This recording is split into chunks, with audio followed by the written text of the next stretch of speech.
I walked into that conference room thinking it was just another performance review. I walked out knowing that 38 years of saving lives meant absolutely nothing to the woman sitting across from me. But what Jennifer didn't know, what she couldn't possibly imagine, was that in just 3 months, she'd be sitting in front of me, begging to keep her job. And the decision would be entirely mine. My name is Patricia Williams, and at 65, I thought I knew exactly where my life was headed. 38 years at Sterling Memorial Hospital, senior ICU nurse, the woman everyone called when a patient was circling the drain and nobody else knew what to do. That Tuesday morning started like any other. Room 314 had a post-surgical patient whose vitals were all wrong. The young nurses were panicking, but I could see what they missed. Classic signs of internal bleeding masked by pain medication. One look at his color, the way he was breathing, and I knew we had maybe 20 minutes. "Get Dr. Martinez here now," I told the charge nurse, "and prep for emergency surgery." "Are you sure, Patricia? His numbers don't look that bad." "Trust me. 38 years of experience doesn't lie." I was right. Dr. Martinez later told me I'd saved that man's life by catching what everyone else missed.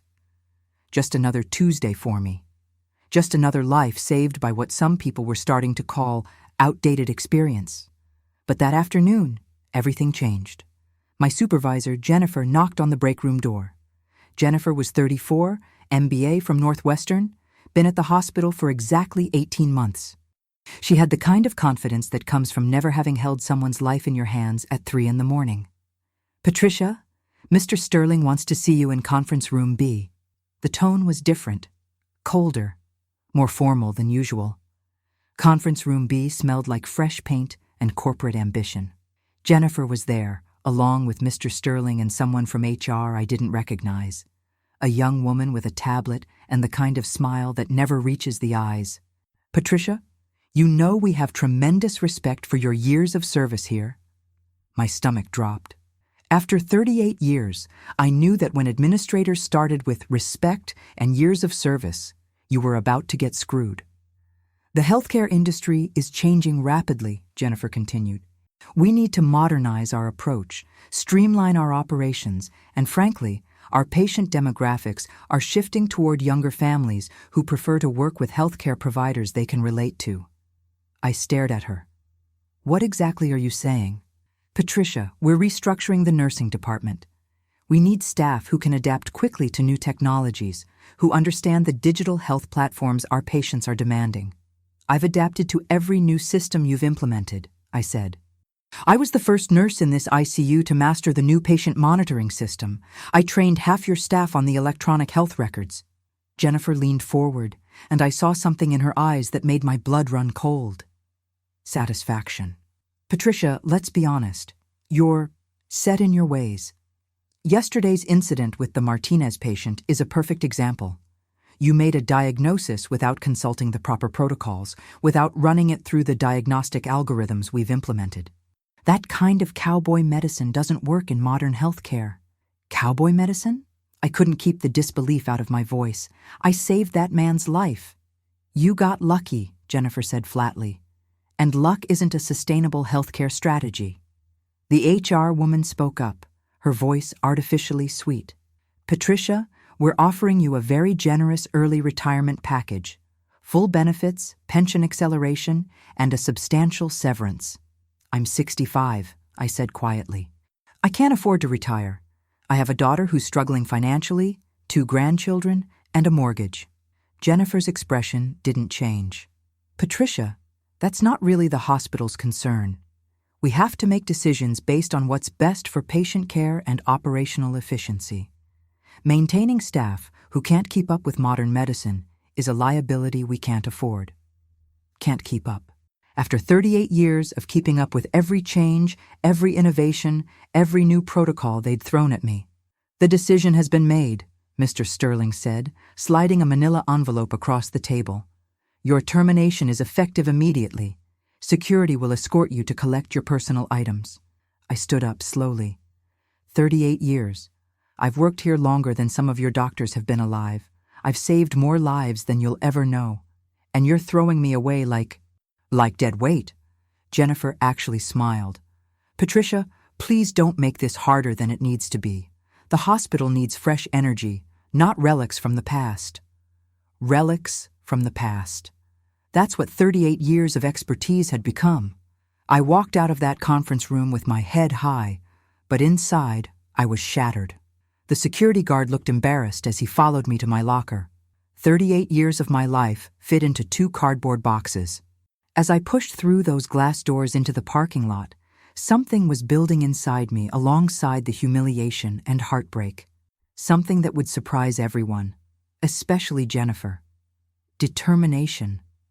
What Jennifer didn't know was that I wasn't just a nurse, I was a survivor.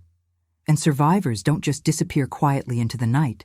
You know what's funny about being 65 and suddenly unemployed? Everyone assumes you're ready to retire. What they don't understand is that some of us aren't ready to become invisible. Some of us still have fight left. I sat in my car in the hospital parking lot for 20 minutes, staring at those 2 cardboard boxes. My phone buzzed. A text from my daughter Keisha. "How did the meeting go, Mom? How do you tell your daughter that her mother just got thrown away like yesterday's newspaper?"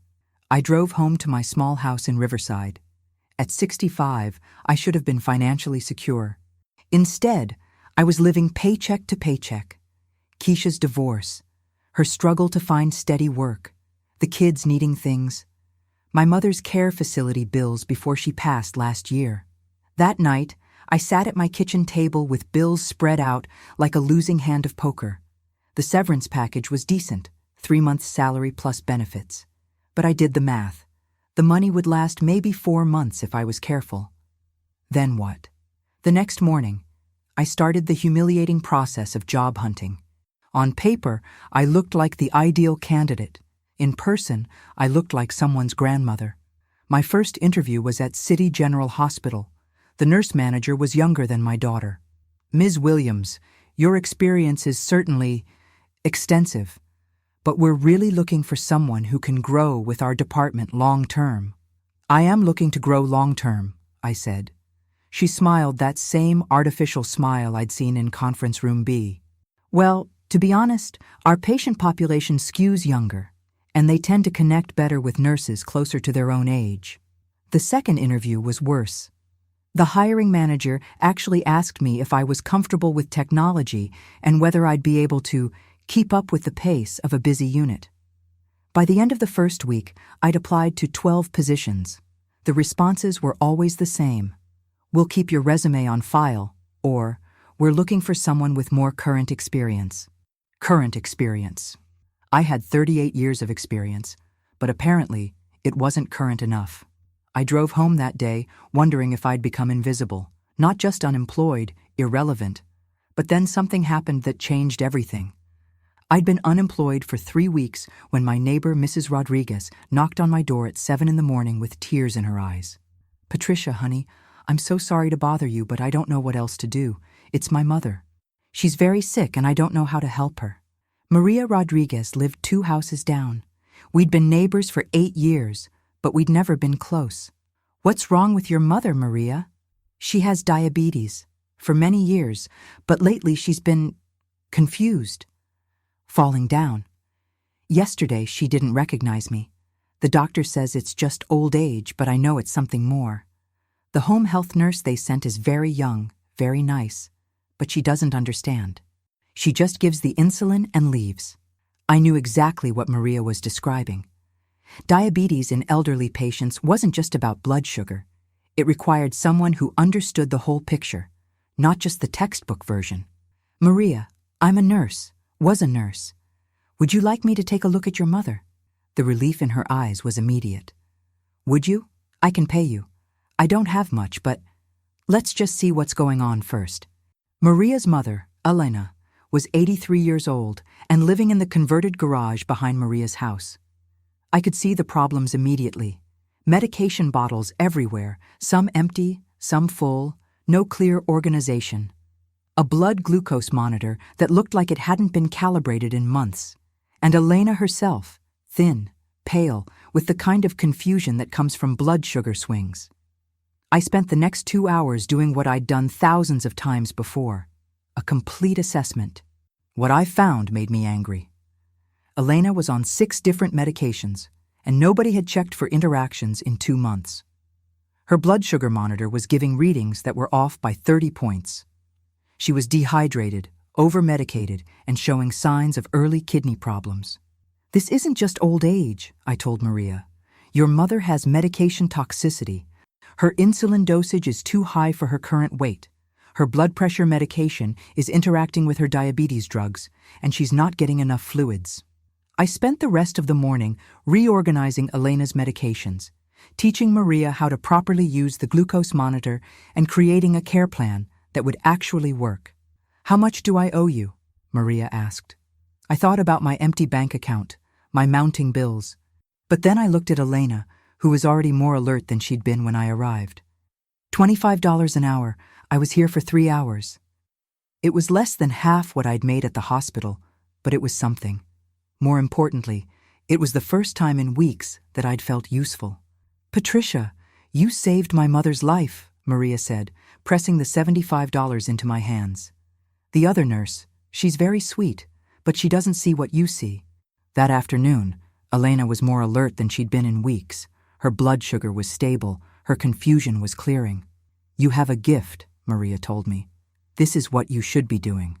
A gift. After weeks of being told I was too old, too outdated, someone was telling me I had a gift. That evening, I called Keisha to tell her about my day. "Mom, that's wonderful. How do you feel?" "Like myself again," I said. And it was true. "Maybe this is your answer," Keisha said. "Private nursing, home care, people who need your experience. Find patients who needed my experience." It sounded impossible. But as I lay in bed that night, I thought about Elena's transformation in just 1 day. Maybe there were other families out there, desperate for someone who actually understood what they were dealing with. Someone like me. Funny thing about desperate people, they talk, and when you solve their problems, they don't just talk. They evangelize. Within 2 weeks of helping Elena, my phone was ringing with calls from people I'd never met, all saying the same thing. "Maria Rodriguez said you're a miracle worker." The second call came 3 days later. A woman named Susan Chen, voice tight with stress. "Ms. Williams, Maria Rodriguez gave me your number. My father is 87. He's been in and out of the hospital 6 times in the past 2 months. The doctors keep saying he's fine, but he's not fine. He's confused, he's falling, and I think his medications are making him worse. Can you help?" I drove to Susan's house that afternoon. Her father, David, was a retired engineer, sharp as a tack until 6 months ago when he started what Susan called the decline. One look at his medication list told me everything I needed to know. 12 different prescriptions from 4 different doctors, none of whom were talking to each other. Classic polypharmacy in an elderly patient. "Mr. Chen, how are you feeling today?" I asked. He looked at me with eyes that were alert, but frustrated. "Like I'm living in a fog. I can't think straight. I can't remember things. My daughter thinks I'm losing my mind." "You're not losing your mind," I said. "You're over-medicated." I spent 3 hours with David, reviewing every medication, checking for interactions. What I found was a pharmaceutical nightmare. His blood pressure medication was too strong for his current weight. His sleep aid was interacting with his heart medication. His new antidepressant was causing cognitive side effects that his doctor had attributed to normal aging. "Susan, your father doesn't need more doctors. He needs fewer medications." I worked with David's primary care physician to reduce his medication load by 60%. Within a week, the fog lifted. Within 2 weeks, he was back to reading engineering journals and beating Susan at chess. Susan paid me $200 for my time and gave me something more valuable: 5 referrals to her friends in the same situation. The calls started coming faster. Each case was different, but they all had the same underlying problem. Families dealing with medical situations that required experience, judgment, and the kind of clinical thinking that comes from decades of practice. And they were all willing to pay for it. By the end of my 2nd month of unemployment, I had 8 regular clients and was making more money than I'd made at the hospital. But more importantly, I was doing work that mattered. Real work. Work that used every bit of knowledge I'd accumulated over 38 years. Each success led to more referrals. Word spread through the affluent neighborhoods of the city like wildfire. There's a nurse named Patricia Williams who actually knows what she's doing. My rates went up. $25 an hour became $50. $50 became $75 for complex cases. Families were willing to pay premium prices for premium care, and I was finally being compensated for what I was actually worth. But the real validation came from an unexpected source. I was leaving a client's house when I ran into Dr. Sarah Martinez in the driveway. Dr. Martinez had been one of the ICU physicians I'd worked with for years at Sterling Memorial. "Patricia, what are you doing here?" I explained about my new private practice. Instead of the polite but dismissive response I'd expected, Dr. Martinez looked impressed. "That's brilliant," she said. "Do you know how many families I see who are struggling with exactly these issues?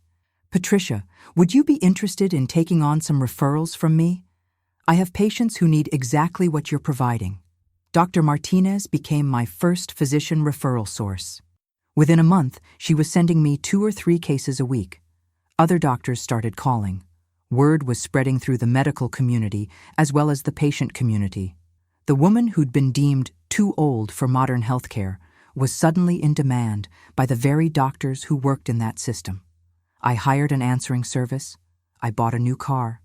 I opened a business checking account. I was no longer Patricia Williams, unemployed nurse. I was Patricia Williams, RN, private healthcare consultant. But the most satisfying moment came on a Tuesday evening when my phone rang with a number I didn't recognize. "Ms. Williams, this is Jennifer Morrison from Sterling Memorial Hospital." My blood went cold. Jennifer, my former supervisor, the woman who'd called me dead weight. "Hello, Jennifer." "Patricia, I hope you don't mind me calling. I got your number from Dr. Martinez. We have a situation here at the hospital. A patient with complex medical needs whose family is requesting home care coordination. Dr. Martinez suggested you might be available for consultation." The irony was delicious. The hospital that had fired me for being too old was now calling me for help. "What kind of consultation?" I asked. "The family is very wealthy, very demanding, and they want the best possible care for their father. They've specifically requested someone with extensive ICU experience." "I see. And what's the compensation for this consultation?" "We were thinking maybe $75 an hour?" I smiled. "Jennifer, my rate for complex cases is $150 an hour, minimum 4-hour commitment." There was silence on the other end.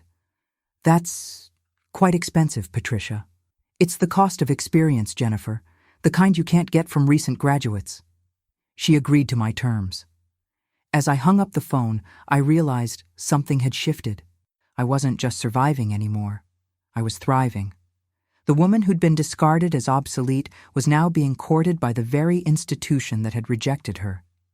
But I had no idea that my biggest case, the one that would change everything, was about to walk into my life in the most unexpected way possible. They say lightning never strikes twice in the same place. But sometimes lightning strikes exactly where it needs to, exactly when it needs to. For me, that lightning came in the form of a phone call on a Friday afternoon. I was in my home office reviewing care plans for my weekend clients when my phone rang. "Patricia Williams, Healthcare Consulting." "Ms. Williams, this is Catherine Sterling. I got your number from Dr. Martinez. I need your help." Sterling. The name hit me like a physical blow. It couldn't be a coincidence. "What can I do for you, Mrs. Sterling?" "It's my father-in-law. He's 82, recovering from cardiac surgery, and we're having him stay at our country house for the weekend. Very private. We need someone with ICU experience to monitor him, just as a precaution." My mind was racing. Sterling, country house, private family business meetings. This had to be connected to Sterling Memorial Hospital somehow. For continuous monitoring with a post-surgical cardiac patient, my rate is $200 per hour, minimum 12-hour commitment. That's fine. "Can you be at our house by 6 p.m. today? We're about 2 hours north of the city." I packed my emergency medical kit and drove north through mountains that were just starting to show their fall colors. But as I got closer to the address, the sky began to darken. Weather reports had been calling for storms all weekend. The Sterling estate was massive, secluded, the kind of place where important people made important decisions away from prying eyes. Catherine Sterling met me at the door. She was elegant, probably in her 50s, with the kind of understated wealth that whispered rather than shouted. "Ms. Williams, thank you so much for coming." She led me to the guest suite on the first floor. The patient was resting in a hospital-style bed that had clearly been brought in specifically for this weekend. "Dad, this is Patricia Williams, the nurse I told you about." I looked down at the man in the bed and felt my breath catch. He was probably in his early 80s, silver-haired, with the kind of bearing that suggested a lifetime of authority. "Mr. Sterling, I'm Patricia. I'm here to monitor your recovery this weekend." He looked up at me with sharp blue eyes. "Thank you, Patricia. I have to admit, I feel a bit foolish having a nurse babysit me, but Catherine insisted. Please, call me Robert." I spent the next hour doing a complete assessment. His surgical sites were healing well, his heart rhythm was stable, his blood pressure was controlled.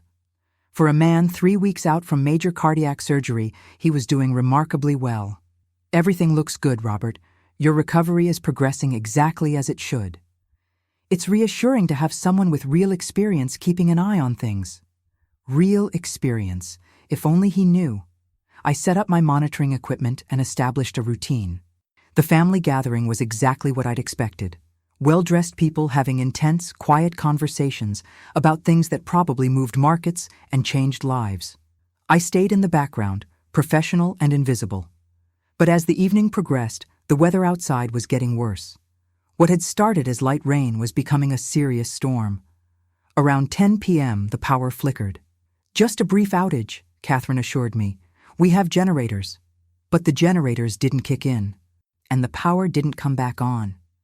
By 11 p.m., it was clear that this wasn't a brief outage. The storm had knocked out power lines, and we were in the middle of nowhere with no electricity, no internet, and increasingly limited cell phone service. "The landlines are down too," Catherine's husband informed the group. "Looks like we're cut off until the storm passes."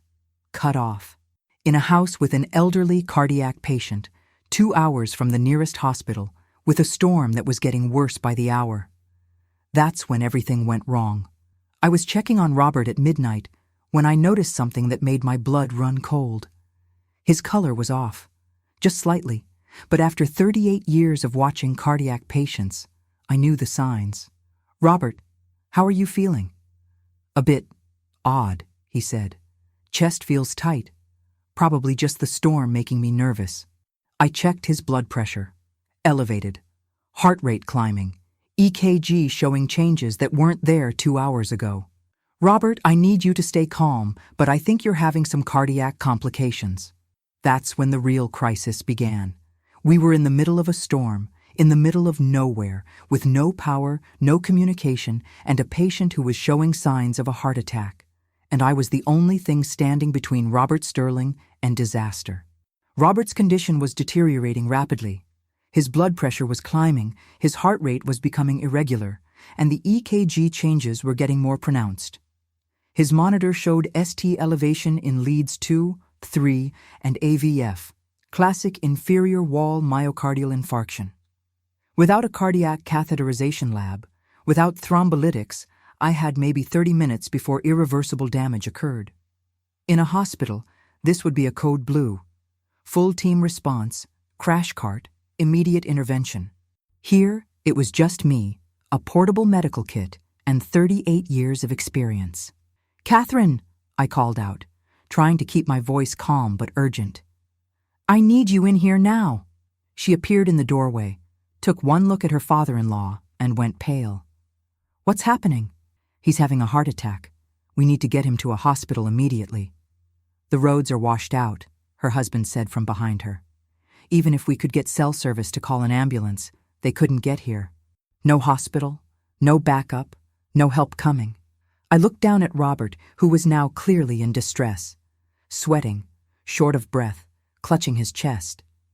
Every instinct I had was screaming that this man was about to have a massive heart attack, and if I didn't do something right now, He was going to die.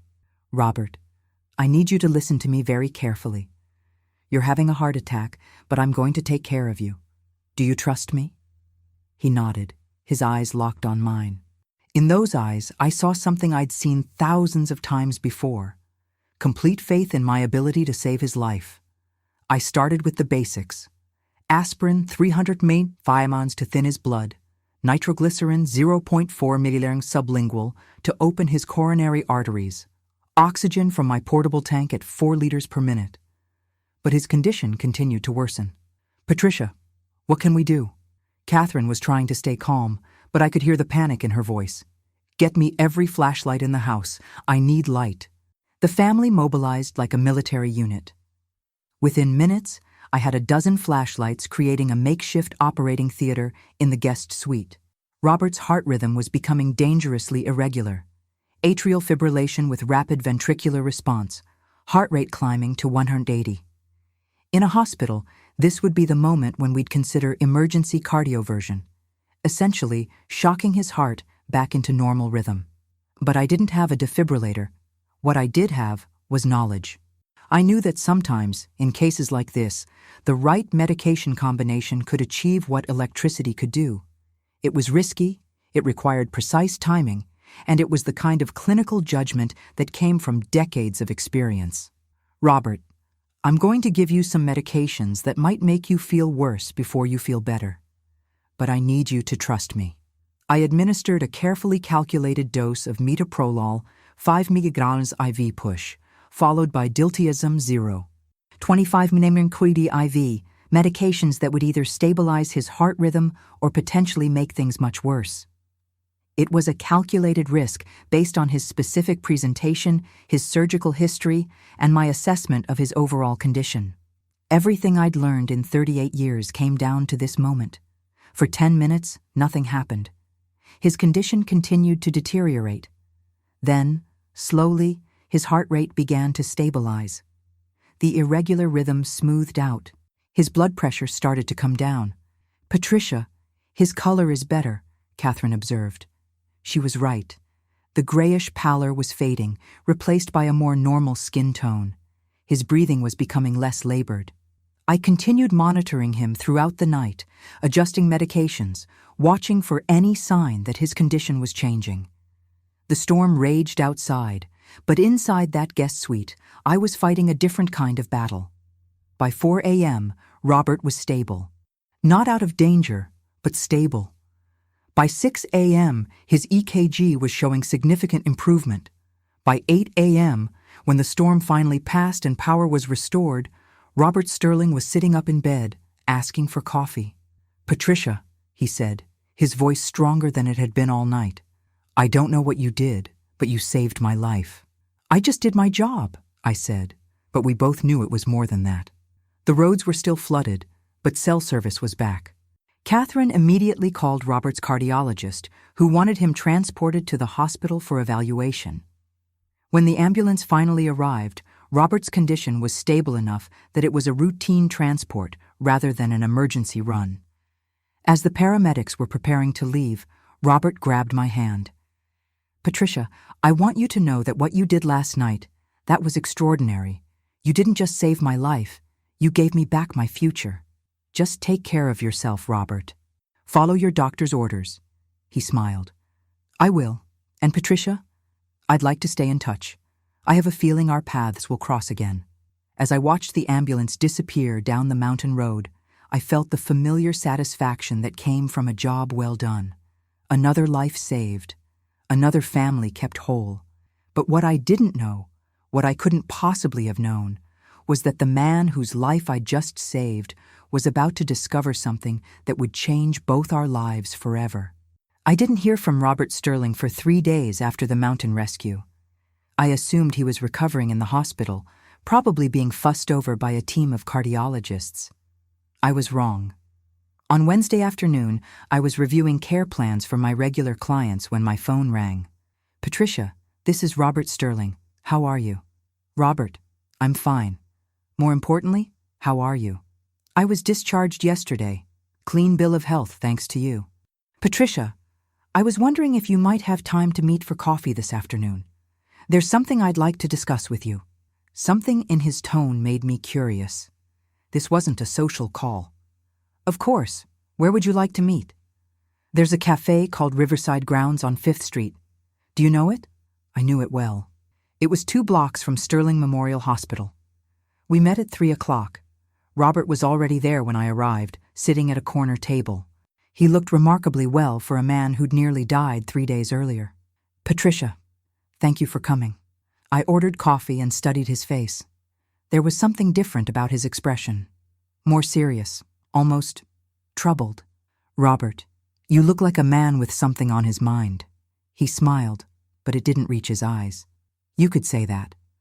Patricia, can I ask you something personal? Of course. You mentioned that you worked at Sterling Memorial Hospital for 38 years. When did you leave? The question hit me like a physical blow. Suddenly, I understood why we were meeting 2 blocks from the hospital. I left 3 months ago, I said carefully. Left? Or were you let go? I stared at him across the table, my mind racing. Robert, what's your last name? Sterling. Robert Sterling, Jr. The world tilted. Robert Sterling, Jr., owner and CEO of Sterling Memorial Hospital. The man whose life I'd saved was the man who owned the hospital that had fired me. You're the owner, I said quietly. I am. And Patricia, I spent yesterday afternoon reviewing your personnel file. I felt my cheeks burn with embarrassment and anger. I see. Do you? Because I'm not sure I do. He leaned forward, his voice intense. Patricia, according to your file, you were an exemplary employee for 38 years, perfect attendance, outstanding performance reviews, multiple commendations for patient care. You trained dozens of nurses, saved countless lives, and never had a single complaint filed against you. I said nothing. And then, 3 months ago, you were terminated as part of a restructuring initiative designed to modernize the nursing staff and reduce operational costs. That's correct. Patricia, the woman who saved my life this weekend, who showed clinical judgment and expertise that probably prevented a massive heart attack, was fired from my hospital for being too old. The irony hung in the air between us like a toxic cloud. I called Jennifer Morrison this morning, your former supervisor. I asked her to explain the decision to terminate you. My stomach clenched. Jennifer, the woman who'd called me dead weight. What did she say? She said you were set in your ways, that you couldn't adapt to modern protocols, and that the hospital needed fresh energy from younger nurses. She also said that your outdated approach to patient care was becoming a liability. I see. Patricia, do you know what I told her? I shook my head. I told her that your outdated approach saved my life 3 days ago. I told her that your inability to adapt allowed you to handle a cardiac emergency with equipment and medications that most nurses half your age wouldn't even know how to use. I felt tears starting to form and blinked them back. Robert, I appreciate what you're saying, but I'm not finished. He reached into his jacket and pulled out a manila folder. This is a job offer, Patricia. Not for your old position, for a new one. He slid the folder across the table. Director of Clinical Excellence. You'd be responsible for developing and implementing patient care standards across all departments.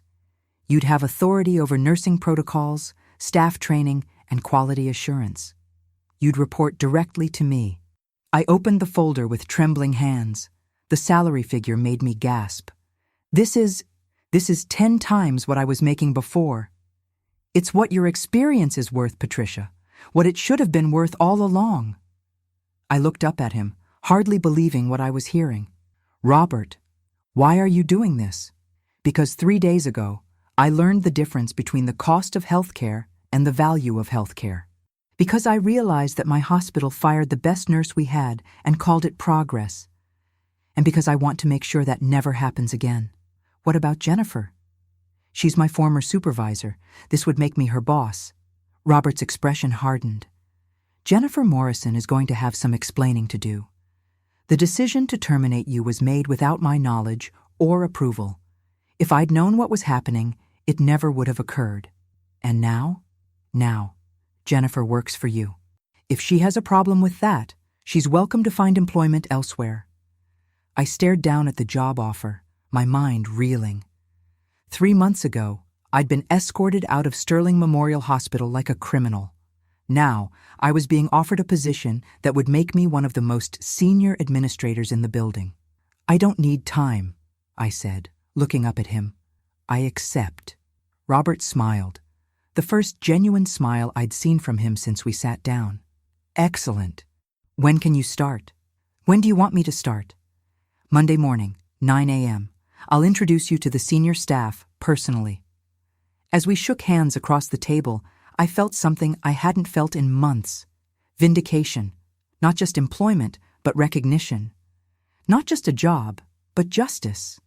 Walking back into Sterling Memorial Hospital on Monday morning felt like stepping into a parallel universe. Same building, same hallways, same smell of antiseptic and hope. But everything else had changed. 3 months ago, I'd been escorted out like a criminal.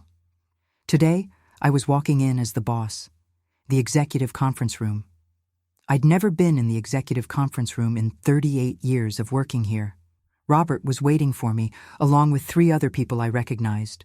Dr. Harrison, the chief medical officer, Margaret Chen, the chief nursing officer, and Jennifer Morrison, my former supervisor. Jennifer looked like she hadn't slept in days. When she saw me walk in, her face went even paler. "Patricia, welcome back," Robert said, standing to greet me. "I believe you know everyone here." "I do." I made eye contact with each of them, saving Jennifer for last. When our eyes met, I saw something I'd never seen before. Fear. "Please, sit down," Robert continued. "I wanted to introduce Patricia to the senior leadership team in her new role as Director of Clinical Excellence." Dr. Harrison leaned forward. "Patricia, when Robert told me about your new position, I was thrilled. I've worked with you for years, and your clinical judgment has always been exceptional." Then Robert turned to Jennifer. "Jennifer, as Director of Clinical Excellence, Patricia will be overseeing nursing protocols and quality assurance. I believe you two have worked together before." Jennifer's voice was barely above a whisper. "Yes, we have." After the meeting ended, Robert asked Jennifer and me to stay behind. "Jennifer, I want to be very clear about something. Patricia's termination 3 months ago was a mistake. A significant mistake that should never have happened. As Director of Clinical Excellence, she has my full support and authority to implement whatever changes she deems necessary." After Robert left, Jennifer and I sat in silence for a long moment. "Patricia, Jennifer, let's take a walk." I led her to the ICU on the 4th floor. "Do you remember this place, Jennifer?" I asked as we stepped off the elevator. "Of course. This is where I worked for 38 years. This is where I saved lives, trained nurses, and built the reputation that you destroyed in a 15-minute meeting." Jennifer's hands were shaking. "Patricia, I want you to know how sorry I am. The decision to terminate you, it wasn't personal. It was a business decision. A business decision." I walked over to room 314, the same room where I'd saved a patient's life the morning I was fired. "The morning you fired me, I saved a man's life in that room. I caught internal bleeding that everyone else missed. That man went home to his family because of my experience, my judgment, my outdated approach to patient care." "I know. I heard about that. And yet, 6 hours later, you called me dead weight and had me escorted out by security." Jennifer was crying now. "Patricia, I was wrong. I was so wrong. I thought modernizing meant getting rid of the old ways. I didn't understand that experience isn't old, it's invaluable. Jennifer, you didn't just fire me, you destroyed my identity. For 38 years, I was Patricia Williams, RN. You made me Patricia Williams, unemployed has been. Do you understand what that does to a person?" "I'm beginning to. Do you know why I'm here? Why Robert offered me this position?" She shook her head. "Because last weekend, I saved his life.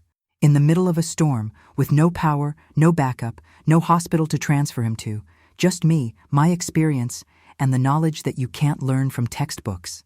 Jennifer's face went white. "You saved Mr. Sterling's life?" The same clinical judgment you called outdated prevented him from having a massive heart attack. The same experience you called a liability saved the life of the man who owns this hospital. Oh my God. So here's what's going to happen, Jennifer. You're going to help me transition into this role. You're going to provide me with complete information about every decision you've made in the past 3 months. And you're going to learn what it really means to value experience. Yes, ma'am. But Jennifer, I want you to understand something. I'm not here for revenge. I'm here to make sure that what happened to me never happens to another experienced nurse. We spent the rest of the morning going through files, reviewing policies. What I found was troubling. In the 3 months since I'd been gone, patient satisfaction scores had dropped by 15%. Medication errors had increased by 30%. The turnover rate among new nurses was at an all-time high of 40%. Jennifer, what happened here? The new nurses, they're struggling. They're fast, they're tech-savvy, but they don't have the clinical judgment to handle complex cases. We've had to call doctors for situations that experienced nurses would handle routinely. And the experienced nurses who are left? Demoralized, overworked. Several have quit. Others are talking about early retirement. In their rush to modernize, they'd created exactly the problems I would have predicted. Jennifer, I want you to make a list of every experienced nurse who was terminated or encouraged to retire in the past year. Names, contact information, current employment status. What are you planning? I'm planning to fix what you broke.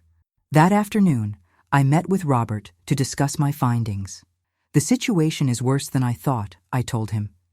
In trying to cut costs by eliminating experienced staff, the hospital has actually increased costs through higher turnover, increased errors, and decreased efficiency. What do you recommend? We need to bring back the experienced nurses who were let go, and we need to create a mentorship program that pairs experienced nurses with new graduates. Do it. Whatever you need. There's one more thing, Robert. Jennifer Morrison. She made mistakes, but she's learning from them. I'd like to keep her on as my deputy director. Robert looked surprised. You want to promote the woman who fired you? I want to transform the woman who fired me. There's a difference. The next morning, I arrived at the hospital early with a plan. Not a plan for revenge. I'd moved past that. A plan for transformation. I found Jennifer in her office at 7 a.m., already at her desk with a stack of files. Jennifer, good morning. Do you have a few minutes? Of course, Patricia. I've been working on that list you requested. Experienced nurses who were terminated or encouraged to retire. She handed me a folder. Inside were 23 names. 23 experienced nurses who'd been pushed out in the name of modernization. 23, I said quietly. Yes. And Patricia? Looking at these files, reviewing their performance records, we made terrible mistakes. Tell me about the mistakes. Margaret Santos, 32 years in pediatric ICU, terminated for inability to adapt to new documentation systems. But her patient outcomes were the best in the department. Jennifer's voice was getting shakier with each name. Patricia, these weren't just good nurses. They were exceptional nurses. And we threw them away because they didn't fit our idea of what modern healthcare should look like. Jennifer, I'm going to ask you to do something that might be the hardest thing you've ever done professionally. What's that? I want you to call each of these 23 nurses personally. I want you to apologize for the decision to terminate them, and I want you to offer them their jobs back with a promotion and a salary increase. Jennifer's face went pale. Patricia, some of these people, they're angry, really angry. They might not even take my call. They might not. But you're going to try anyway. What if they ask why? What if they want to know what changed? You tell them the truth, Jennifer. You tell them that the hospital made a mistake, that experience isn't a liability, it's an asset, and that we want them back because we finally understand what we lost. And if they say no, then we respect their decision and learn from our mistakes. Patricia, can I ask you something? Why are you giving me this chance? Why aren't you just firing me and starting over with someone else? Because 3 months ago, you made a decision that nearly destroyed my life. But you also made a decision that led me to discover what I was really capable of. Sometimes our worst mistakes teach us the most important lessons. I don't understand. Jennifer, if you hadn't fired me, I never would have started my private practice. I never would have been at that mountain house. I never would have saved Robert's life. And I never would have ended up in this position with the power to make real change. So you're saying my mistake was actually a good thing? I'm saying your mistake was a learning opportunity. For both of us. The question is, what are you going to do with what you've learned? Jennifer picked up the phone. I'm going to start making calls. I spent the rest of the morning in my new office, but every few minutes I could hear Jennifer's voice through the wall, making one difficult phone call after another. Mrs. Santos? This is Jennifer Morrison from Sterling Memorial Hospital. I'm calling to apologize. Mr. Chen, I know you probably don't want to hear from me, but I need to tell you something. Some of the calls went well, some didn't. I heard Jennifer's voice break more than once as she faced the anger and hurt that her decisions had caused. Around noon, she knocked on my door. Patricia, could I speak with you? She looked exhausted, emotionally drained. How did it go? Harder than I expected, much harder. Margaret Santos hung up on me. David Chen told me exactly what he thought of my apology, and it wasn't printable. But 7 of them are willing to come back. 7 experienced nurses who are willing to give us another chance. That's a start. Patricia, making those calls, hearing the pain in their voices, understanding what my decisions did to their lives. It was the hardest thing I've ever done professionally. Good. If it had been easy, it would have meant you hadn't learned anything. The fact that it was hard means you understand the weight of the decisions you make. She nodded slowly. I do understand now, and I want to do better. Then here's your next assignment. I handed her a folder I'd been preparing all morning. What's this? A comprehensive mentorship program. Experienced nurses paired with new graduates. Formal training protocols that value both innovation and wisdom. Jennifer opened the folder and started reading. As she went through the pages, her expression changed from confusion to understanding to excitement. Patricia, this is brilliant. This could transform how we approach nursing education and retention. It could, but it's going to require someone to champion it, someone who understands both the value of experience and the need for innovation. Someone who's made mistakes and learned from them. You want me to lead this? I want you to co-lead it, with me, as my deputy director. Jennifer stared at me. You're offering me a promotion? After what I did to you? I'm offering you a chance to turn your biggest mistake into your greatest achievement. The question is, are you ready for that responsibility? Patricia, 3 months ago, I thought I knew what good leadership looked like. I thought it meant making tough decisions, cutting costs, modernizing operations. I thought experience was just another word for expensive. And now? Now I know that good leadership means understanding that people aren't just resources to be managed. They're human beings with knowledge, wisdom, and value that can't be measured on a spreadsheet. And I want to spend the rest of my career making sure that no other experienced nurse ever gets treated the way I treated you. I stood up and extended my hand. Then welcome to the team, Deputy Director Morrison. As we shook hands, I saw something in Jennifer's eyes that I'd never seen before. Genuine respect. Not the artificial respect that comes from hierarchy, but the earned respect that comes from understanding. Patricia, can I ask you one more question? Of course. How do you do it? How do you forgive someone who hurt you so badly? Jennifer, I learned something important during my time away from this hospital. Holding on to anger is like holding on to poison and expecting the other person to get sick. Forgiveness isn't about forgetting what happened. It's about choosing to build something better from what's left. And you think we can build something better? I know we can, because we both understand now what really matters. Not the bottom line, not efficiency metrics, not modernization for its own sake. What matters is taking care of people, patients and staff, with the respect and dignity they deserve. The next week, the first group of experienced nurses returned to Sterling Memorial. I met Margaret Santos in the lobby personally. Margaret, welcome home. She looked around the familiar space, her expression unreadable. Patricia, I have to be honest. I'm not sure this is home anymore. I understand, but I hope we can make it feel like home again. I walked her to the pediatric ICU, where her former colleagues were waiting. The reunion was emotional. Tears, hugs, and the kind of joy that comes from seeing someone you thought you'd lost forever. Margaret, Dr. Kim, the pediatric intensivist, practically ran across the unit. I can't believe you're back. We've missed you so much. As I watched Margaret reconnect with her team, I felt something I hadn't expected. Pride. Not just in bringing her back, but in creating a system that valued what she represented. The other 6 nurses arrived throughout the morning. Each homecoming was different, but they all had the same underlying theme. These nurses belonged here, and everyone knew it. The real test came when I gathered all 7 returning nurses in the conference room for their first meeting with Jennifer. I want to start by saying something that's long overdue, Jennifer began. I'm sorry.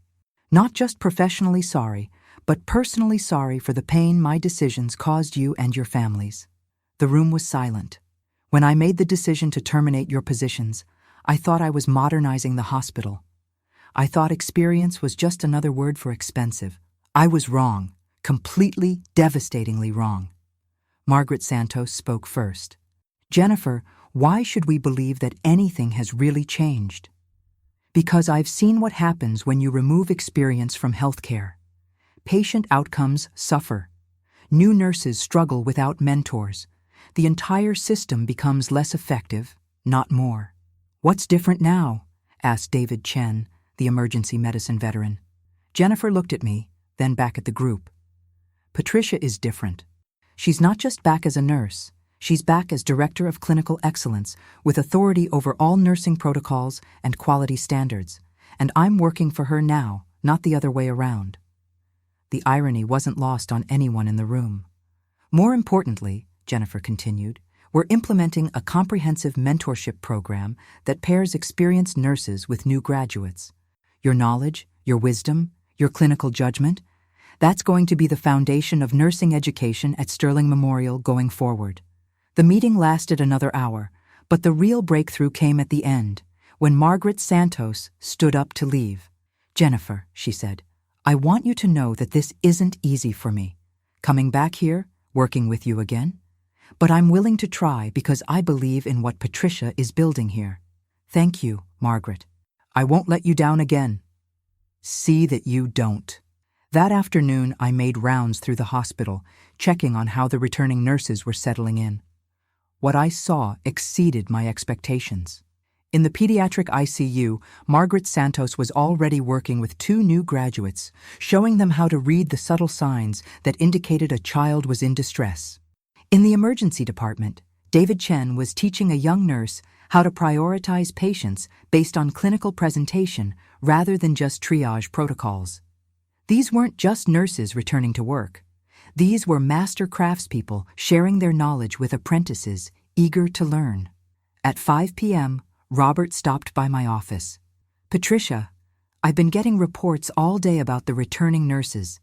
The feedback is overwhelmingly positive. They're exceptional people, Robert. They just needed to be valued. And Jennifer? How is she handling the transition? Better than I hoped. She's learning that true leadership means serving the people you lead, not just directing them. You know, Patricia, when I offered you this position, I thought I was just correcting an injustice. I didn't realize I was getting someone who could transform our entire approach to nursing. The transformation isn't finished yet. This is just the beginning. 6 months later, the transformation was complete. Patient satisfaction scores had increased by 25%. Medication errors had dropped by 60%. Nurse retention was at an all-time high. But more importantly, there was something different in the atmosphere of the hospital. A sense of purpose, of pride, of mutual respect. That evening, Robert called me into his office. Patricia, I just got off the phone with the board of directors. Our patient outcomes are now in the top 10% nationally. Our nurse satisfaction scores are the highest in the region. And our cost per patient has actually decreased, despite the salary increases for experienced nurses. How is that possible? Fewer errors mean fewer complications. Better patient outcomes mean shorter stays. Higher nurse retention means lower recruitment and training costs. It turns out that investing in experience is actually more cost-effective than replacing it. So the business case for valuing experience is proven? Completely. But Patricia, that's not why I called you in here. I wanted to tell you that the board has approved a new position, Chief Nursing Officer for Clinical Excellence. It's a system-wide role, overseeing nursing standards across all Sterling Healthcare facilities. I stared at him. Robert, that's a huge responsibility. It's a responsibility you've already proven you can handle. The question is, are you ready to take what you've built here and scale it across 12 hospitals? 12 hospitals, thousands of nurses. The opportunity to ensure that what happened to me never happened to anyone else in the Sterling Healthcare system. What about Jennifer? What about her? I want her to come with me as Deputy Chief Nursing Officer. Robert looked surprised. You want to promote the woman who fired you to be your second-in-command system-wide? I want to promote the woman who learned from her mistakes and became a better leader because of them. Jennifer understands both the old way and the new way. That makes her invaluable. And you trust her? I trust her because she's earned that trust. Not through words, but through actions. Not through promises, but through results. The next morning, I called Jennifer into my office to share the news. Jennifer, how would you feel about a new challenge? What kind of challenge? I told her about the Chief Nursing Officer position and the opportunity to expand our program system-wide. Patricia, that's incredible. You deserve this recognition. I want you to come with me, as Deputy Chief Nursing Officer. Jennifer's face went white. Patricia, I don't know what to say. Say yes. Say you're ready to help transform healthcare across 12 hospitals. Say you're ready to ensure that no experienced nurse ever gets discarded the way you discarded me. But why me? After what I did to you? Because of what you did to me. Because you understand the consequences of bad leadership decisions, because you've learned to value experience, and because you've proven that people can change. Jennifer was quiet for a long moment. Patricia, 6 months ago, I thought I was a good leader because I made tough decisions quickly. Now I know that good leadership means making the right decisions thoughtfully. And I want to spend the rest of my career making sure that other leaders learn that lesson without having to hurt people the way I hurt you. Then we have work to do. That afternoon, we held a meeting with all the nurses at Sterling Memorial to announce the expansion of our program. What we've built here is just the beginning, I told the assembled group. We're going to take this model system-wide. We're going to prove that experience and innovation can work together. And we're going to make sure that every nurse, regardless of age, is valued for what they bring to patient care. Margaret Santos raised her hand. Patricia, what about the nurses who are still out there? The ones who were fired from other hospitals for being too old? We're going to find them.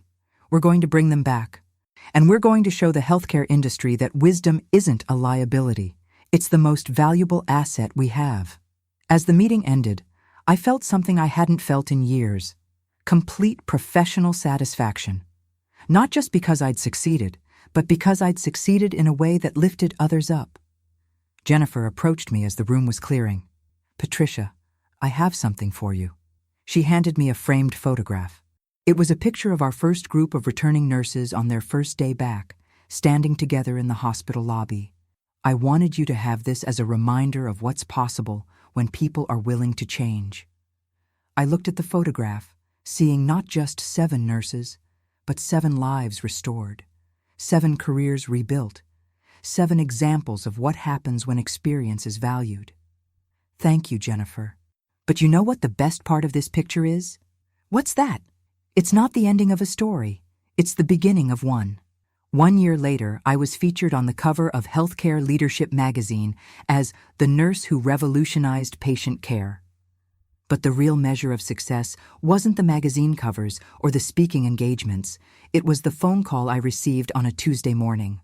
I was in my new office, Chief Nursing Officer for Sterling Healthcare System, when my assistant knocked on the door. Patricia, there's a call for you. A woman named Dr. Sarah Kim from Johns Hopkins. She says it's urgent. Johns Hopkins, one of the most prestigious medical institutions in the country. Dr. Kim, this is Patricia Williams. How can I help you? Ms. Williams, I hope you don't mind the cold call, but I've been following your work at Sterling Healthcare. I'm the chief nursing officer here at Johns Hopkins, and we have a situation I think you might understand. What kind of situation? We've been experiencing the same problems you faced at Sterling Memorial: high turnover, increased errors, decreased patient satisfaction. And we've realized that our approach to nursing staff management might be outdated. I smiled.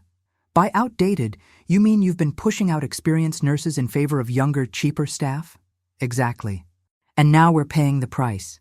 Ms. Williams, would you be willing to consult with us on implementing your mentorship model? Johns Hopkins, calling me for advice. Dr. Kim, I'd be happy to help, but I have some conditions. Name them. First, you commit to bringing back every experienced nurse you've let go who's willing to return. Second, you implement the same protections we have at Sterling. And third, you acknowledge publicly that experience is an asset, not a liability. Done. When can you start? After I hung up, I sat back in my chair, marveling at how much had changed. A year ago, I was unemployed and desperate. Today, Johns Hopkins was calling me for advice. But the real validation came later that afternoon when a young woman in scrubs entered my office. Ms. Williams, my name is Lisa Chen. I'm a new graduate nurse at City General Hospital. Nice to meet you, Lisa. What can I do for you?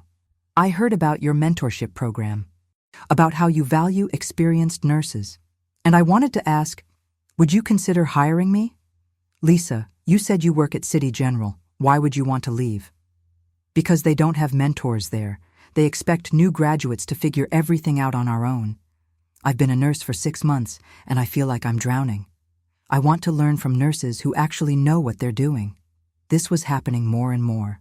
Young nurses seeking out Sterling Healthcare specifically because of our mentorship program. We'd become known as the place where new graduates could actually learn to be excellent nurses. Lisa, what do you think is the most important quality in a nurse? Compassion? That's important. What else? Knowledge? Technical skills? Also important. But I think the most important quality is humility. The willingness to admit what you don't know and learn from those who do. Lisa nodded eagerly. That's exactly what I want. I want to learn from nurses who've been doing this for decades. Then welcome to Sterling Healthcare, Lisa. After Lisa left, Jennifer and I sat in my office, reflecting on how far we'd come. Patricia, do you realize what just happened there? A new graduate chose us because of our experienced nurses. Exactly. A year ago, hospitals were competing to hire the youngest, cheapest nurses they could find. Now they're competing to hire the most experienced ones, and the young nurses are following the experience. It's like we've completely flipped the script on what modern healthcare should look like. That evening, I was at home when my phone rang. The caller ID showed a number I hadn't seen in months. Patricia, this is Margaret Santos. Margaret had been one of our first returning nurses, now serving as senior mentor in our pediatric ICU. Margaret, how are you? I'm wonderful, but I'm calling about something else. Patricia, my daughter just graduated from nursing school. Congratulations, that's wonderful news. She wants to work at Sterling Memorial. Specifically, she wants to be in the mentorship program. She says she wants to learn from real nurses like her mother. I felt tears forming in my eyes. Margaret's daughter, choosing to start her career at the hospital that had once fired her mother for being too old. Margaret, I'd be honored to have your daughter join our team. There's something else, Patricia. She's not the only one. 3 other daughters of nurses in our program are applying. They've seen how their mothers have flourished here, and they want to be part of it. This was the ultimate validation. Not just that we'd created a good program, but that we'd created something worth passing down to the next generation. The next morning, I called a meeting with all the senior staff to share some news. I wanted to update everyone on our expansion progress, I began. In the past year, we've implemented our mentorship program at all 12 Sterling Healthcare facilities. We've brought back 127 experienced nurses who had been forced into early retirement or termination, and we've reduced system-wide nursing errors by 55%. The room erupted in applause. But that's not the best news, I continued. The best news is that we're getting calls from hospitals across the country wanting to implement our model. Harvard Medical Center, Mayo Clinic, Cleveland Clinic, they all want to learn from what we've built here. Dr. Harrison raised his hand. Patricia, what's driving this interest? Results. Our patient outcomes are now in the top 5% nationally. Our nurse retention is the highest in the industry. And our cost per patient has decreased by 12% despite paying experienced nurses significantly more. So the business case is proven. Completely. But more importantly, the human case is proven. We've shown that experience isn't something to be discarded, it's something to be treasured.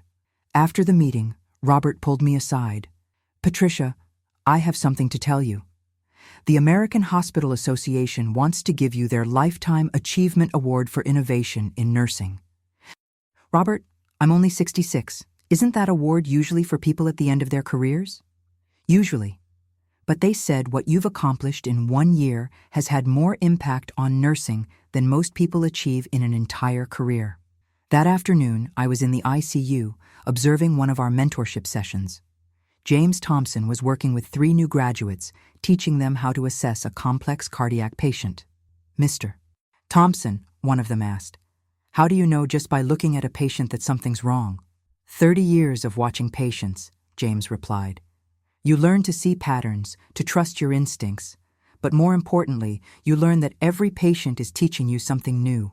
Will we ever be as good as you? James smiled.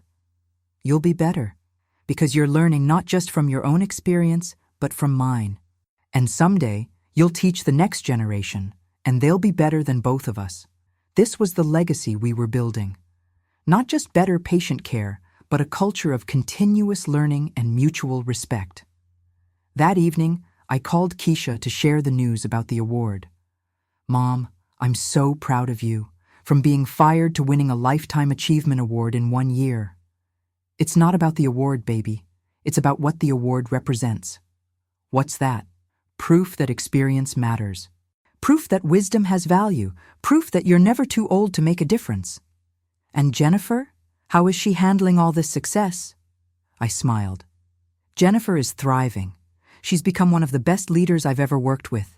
She speaks at conferences now about the importance of valuing experienced workers. Do you ever think about what would have happened if she hadn't fired you? Sometimes. But then I realized that everything happened exactly as it needed to. If Jennifer hadn't made that mistake, she never would have learned to be a better leader. If I hadn't been fired, I never would have discovered what I was really capable of. So you're saying getting fired was the best thing that ever happened to you? I'm saying that sometimes our worst moments become our greatest opportunities. Sometimes what feels like an ending is actually a beginning. As I hung up the phone, I reflected on the journey that had brought me here. From being called dead weight to revolutionizing healthcare. From being discarded for my age to being celebrated for my wisdom.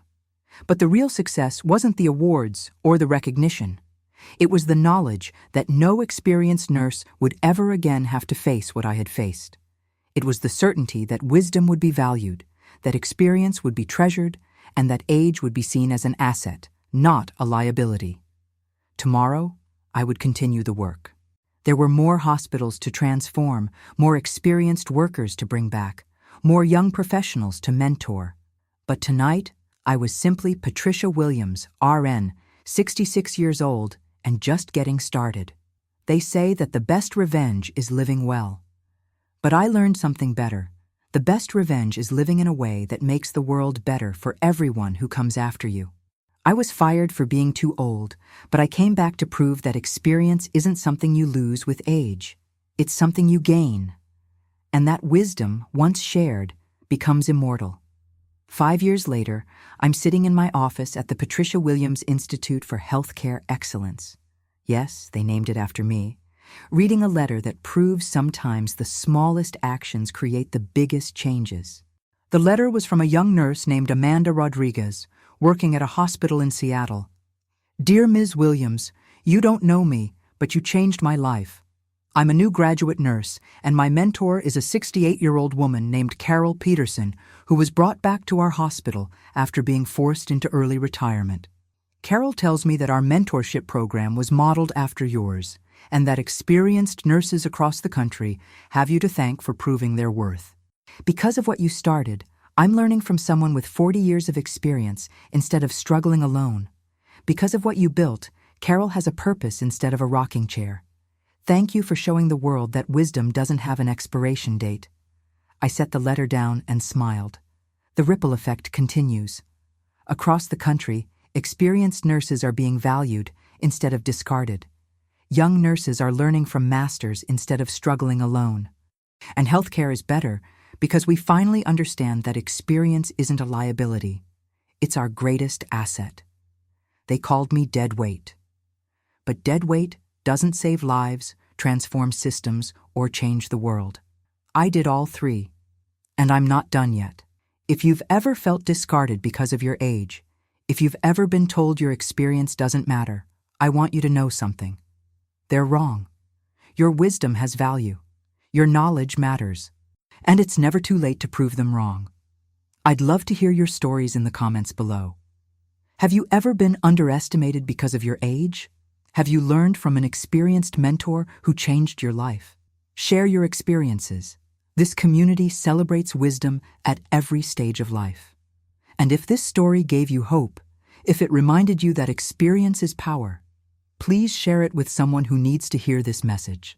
Because sometimes the best way to fight ageism is to show the world what experience can accomplish. Remember, you're not too old. You're not outdated. You're not dead weight.